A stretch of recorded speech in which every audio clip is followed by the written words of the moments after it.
6 steps to financial securities.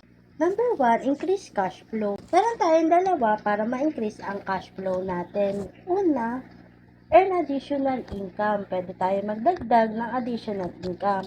Pangalawa, manage expenses. Pwede tayo magbawas ng expenses natin para magkaroon tayo ng increased cash flow. Pangalawa, manage debt.